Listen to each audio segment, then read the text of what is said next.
አጽናፍ መላእክትን በጽራጸነ አምላክ እግዚአብሔር አምላክ እኛንም በጾም በጸሎት በአንዲት ተዋሕዶ እምነት ያጽናን። ቤተክርስቲያናችን ይጠብቅልን።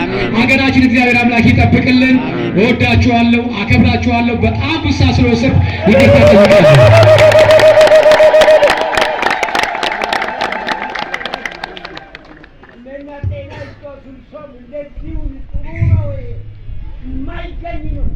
እሺ በደንብ እልል ብላችሁ እግዚአብሔርን አመስግኑላችሁ። አባታችን ያው ደስታቸውን እየገለጹ ነው። እናንተን ወክለው በደንብ አድርጋችሁ እግዚአብሔርን አመስግኑላችሁ። ለመምህራችን ቃለ ሕይወትን ያሰማልን፣ ቃለ ሕይወትን ያሰማልን። አሜን። ተስፋ መንግሥተ ሰማያትን ያውርስልን። በእውነት በደንብ አድርገው መክረውናል፣ ገስጸውናል። የበረከት ስራ እንድንሰራ አድርገዋል። በጣም በሚገባ አስተምረውናል። እንግዲህ ከሰዓት አንጻር አንዴ በድጋሜ እግዚአብሔርን አመስግኑላቸው።